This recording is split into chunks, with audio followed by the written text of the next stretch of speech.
Hello viewers, welcome to the introductory lecture of microwave. I am Professor Orithro De. I will be your instructor for the whole course. In this segment, we are going to introduce microwave.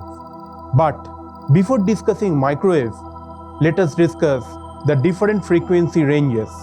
They are high frequency or HF, which ranges from 0.003 to 0.03 GHz. Next is very high frequency or VHF, range from 0.03 to 0.3 GHz. Next frequency range is ultra high frequency, which is from 0.3 to 1 GHz. Fourth one is L band, ranges from 1 to 2 GHz. Next frequency band is S band, which is 2 to 4 GHz. Next C band, which is 4 to 8 GHz. Next one X band, which ranges from 8 to 12 GHz. Next one KU, which is 12 to 18 GHz. Then K band, which is 18 to 27 GHz. Then KA band, which is 27 to 40 GHz. Next one millimeter range frequency, which is 40 to 300 GHz. Last one is sub-millimeter range, which is 300 GHz above. Now obviously question is, which frequency range is microwave? The microwave frequency range is from 1 to 10 to the power 6 GHz. And already you are aware that wavelength lambda is equal to C by F from your class 12 conception, which is in case of microwave 10 centimeter to 1 centimeter. Then why the subject is microwave? Because the wavelength is in the range of micro. That's why the subject is microwave. Now let us discuss the history of the microwave, and then we will going to discuss the application of different frequency ranges.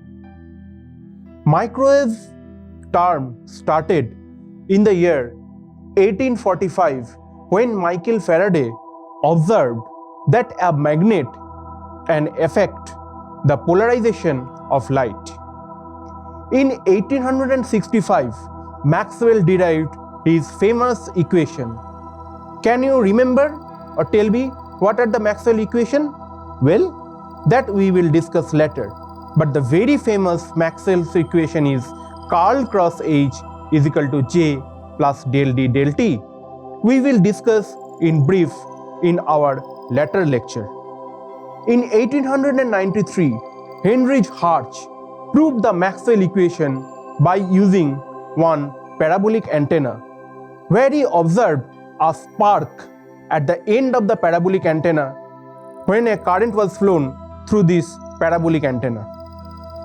In 1895, one Bengali, Acharya Jagadish Chandra Bose, derived the waveguide theory, and in 1899 he derived the property of hollow waveguide.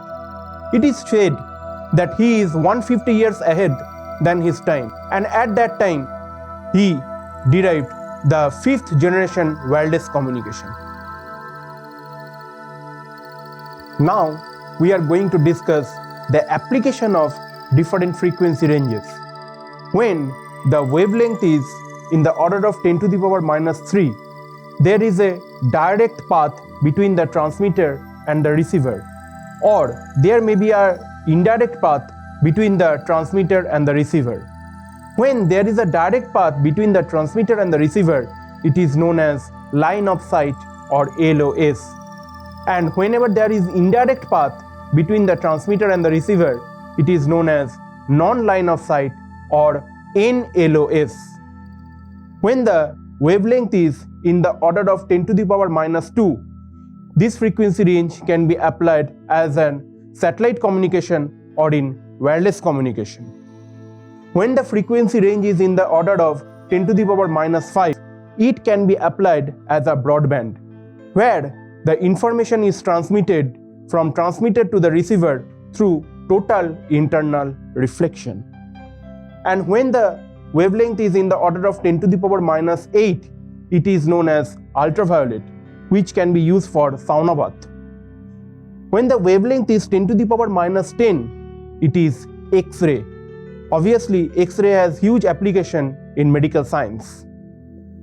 And when the wavelengths are in the range of 10 to the power minus 10, 10 to the power minus 12, that is gamma ray, or 10 to the power minus 6, that is ultraviolet ray, it is very dangerous for the human body.